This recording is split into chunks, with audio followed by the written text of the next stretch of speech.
আমাদের প্রথম একসাথে পাহাড় দেখতে যাওয়া। কোথায় যাচ্ছি সবটা দেখতে পাবে আজকে। আর তার সাথে ছিল খুব খারাপ কিছু অভিজ্ঞতা, সেটাও আজকের ভিডিওতে তোমাদের সাথে শেয়ার করব। চলো।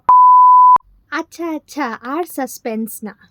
চলো বলি তোমাদের কোথায় যাচ্ছি। আমরা যাচ্ছি গ্যাংটক। গ্যাংটক থেকে আমরা যাব হচ্ছে সিকিম। মানে সিকিমের আমরা ইস্ট সিকিমটা কেটার করব এইবার। ইস্ট সিকিমের মধ্যে কি আছে, নাথুলা আছে, ছাঙ্গু, বাবা মন্দির, এইগুলো যাব। আর গ্যাংটকেই বেসিক্যালি আমরা স্টে করব। তো গ্যাংটকে যেই সাইট সিনগুলো আছে সেগুলো আমরা করব। সত্যি বলতে এটা আমাদের প্রথম একসাথে পাহাড় দেখা, দুজনের একসাথে। আমরা সি বিচেই ইউজুয়ালি ঘুরতে যাই, কারণ আমরা দুজনেই বিচ লাভার। বাট অনেক দিন ধরে মনে ইচ্ছে ছিল যে এবার একটু পাহাড়ে যাব। আর স্পেশালি দার্জিলিং, গ্যাংটক এইগুলো যাওয়ার খুব ইচ্ছে ছিল একসাথে। আলাদা আলাদা করে আমরা দুজনে ঘুরেইছি বিয়ের আগে মা বাবাদের সাথে, কিন্তু দুজনের একসাথে ঘোরা হয়নি নর্থ ইস্ট। তো এইবার খুব ইচ্ছে ছিল যে যাওয়া যাক। হঠাৎ করেই প্ল্যানটা হলো। এইবার ইন্ডিয়া আসছি, তখন তন্ময় বলল হাতে কয়েকদিন তো সময় আছেই ঝিলিক, চলো না গিয়ে কোথাও ঘুরে আসি দুদিনের জন্য। আমি বললাম হ্যাঁ চলো, এটার থেকে ভালো সুযোগ আর হবে না। তো একটুখানি ভয় পাচ্ছিলাম যে ওয়েদারটা কীরকম থাকবে। মে মাসের 1 তারিখে আমরা ট্রাভেল করছিলাম। ইচ্ছে ছিল যে নাথুলাতে গেলে যদি একটু স্নো দেখতে পাই, যদি বরফ দেখতে পাই খুব ভালো হয়, কারণ আমাদের দুজনের লাইফের ফার্স্ট স্নো দেখাও হবে এই ট্রিপে।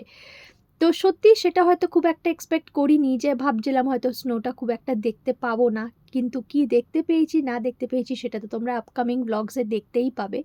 তো যাই হোক, কত বেশি না ভেবে মানে আমরা সিকিমের উদ্দেশ্যে রওনা দিলাম।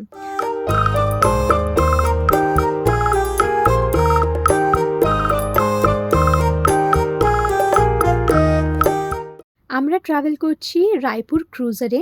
অনেক সার্চ করার পর ভাবলাম রায়পুর ক্রুজারকেই বিশ্বাস করা যাক। এতক্ষণের একটা জার্নি, বাস জার্নি যদি কমফোর্টেবল না হয় সবটা কিন্তু মানে এলোমেলো হয়ে যেতে পারে। আর বাসটায় ছিল হচ্ছে বায়ো টয়লেট ডেফিনেটলি, কারণ আমার জন্য এটা একটা প্রায়োরিটি। তোমরাও যারা বাসে ট্রাভেল করবে ভাবছো আর বয়স্ক যদি কেউ থাকে, ডেফিনেটলি বায়ো টয়লেট বাসগুলো চুজ করো। হয়তো খুব বেশি যেতে হবে না ওয়াশরুম, কিন্তু তাও একটা মেন্টাল স্যাটিসফ্যাকশন যে বাই চান্স যদি ওয়াশরুম পায়, আছে বাসেই আছে, বারবার ড্রাইভারকে বলতে হবে না দাঁড় করানোর জন্য। তো আমার জন্য তো এটা একটা প্রায়োরিটি।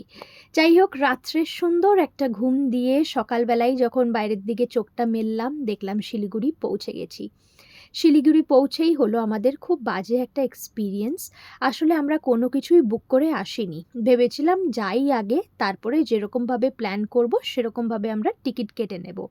কারণ আমরা বেসিক্যালি রিল্যাক্স করতে এসছি, শরীরটা দেখব কীরকম আছে, তারপরে ডেলি ওয়াইজ আমরা টিকিট কাটবো। কিন্তু শিলিগুড়ি পৌঁছেই আমাদের সাথে দেখা হলো একটা ট্যুর অ্যান্ড ট্রাভেল এজেন্টের। সে আমাদেরকে বোঝালো, সে প্যাকেজ দিল সব কিছু। ভাবলাম যে খুব ভালো। মানে মানুষে কাউকে ঠকানোর যদি সুযোগ পায় কিছু মানুষ, তাহলে সেই সুযোগটা তারা মিস করে না আর কি। আমরা তো উইথ গুড ইন্টেনশন তাদেরকে খুব ভালো মনে করলাম। আমাদেরকে 11,000-এর একটা প্যাকেজ দিল। 11,000 আমরা মনে মনে ভাবলাম যে বাহ, সস্তায় পাচ্ছি, এখান থেকে নিয়ে যাবে, প্লাস হোটেল, প্লাস ওখানে যত সাইট সিন আছে। কিন্তু তার ভেতরেও যে কত আরও চার্জেস থাকে সেটা আমাদেরকে এক্সপ্লেন করেনি। আর যেহেতু এটা আমাদের ফার্স্ট ইন্ডিয়ায় কোথাও ঘুরতে যাচ্ছি দুজনে মিলে এরকমভাবে, আমাদেরও কোনো এক্সপিরিয়েন্স ওরকমভাবে ছিল না। আর তার আগে যেরকম বললাম, তার আগে বাবা মাদের সাথে গেছি, তো এই সব জিনিস নিয়ে কোনোদিনও বাবা মারা আমাদেরকে টেনশন করতে দেয়নি। তো যাই হোক, প্রথমে তো ভাবলাম যে আমরা জিতে গেছি, বা হেভি ডিল পেয়েছি 11,000-এ। তো আমরা যেহেতু একটা হোটেল অন্তত বুক করেই এসছিলাম, বললাম না আগে থেকে আমরা কিছু ডিসাইড করে আসিনি, তো আজকে গিয়ে কোথায় উঠবো সেটা আমি আগে থেকেই বুক করে এসছিলাম booking.com থেকে। তো আজকে আমরা ওনাদের হোটেলে থাকবো না, আজকে আমি যেই হোটেলটা বুক করে এসছি সেখানে থাকবো। আর আমাদের প্যাকেজ শুরু হবে কাল থেকে। তারপর আমরা অন দ্য ওয়ে একটা জায়গায় হল্ট করলাম। জানোই যেতে যেতে হল্ট হয় ব্রেকফাস্ট খাওয়ার জন্য, বাট আমরা তো ব্রেকফাস্ট করেই নিয়েছিলাম। আর আমরা ওই রেস্টুরেন্টটায় আর আমরা ঢুকিনি, কারণ আমার একটু মাইগ্রেনের ব্যথা করছিল, তো ওই আওয়াজে তন্ময় আমাকে আর ঢোকালো না। তার পাশেই একদম ছোট্ট একটা রেস্টুরেন্ট ছিল, একদম ছোট্ট। তো সেখানেই দুজনে মিলে একটু বসলাম। আমি চা খেলাম। চা খাওয়ার পর একটু বেটার লাগছিল। কারণ বুঝতেই পারছো সারা রাতের একটা জার্নি। ঘুমিয়েছি তাও তো একটু ডিস্টার্বড স্লিপ হয়ই। আর আমার মাইগ্রেন আছেই। অনেকটা লং জার্নি হয়ে গেল।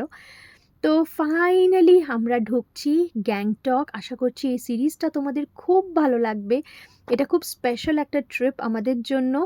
কি হয়েছে না হয়েছে, উনাদের তরফ থেকে আমরা কি হোটেল পেয়েছিলাম, কিভাবে ঠকেছিলাম সেগুলো তো আপকামিং ব্লগসে তোমাদের সাথে পুরো ডিটেইলে শেয়ার করব, যাতে আমাদের মতন তোমরা কেউ না ঠকো। পরের দিন দেখা হচ্ছে।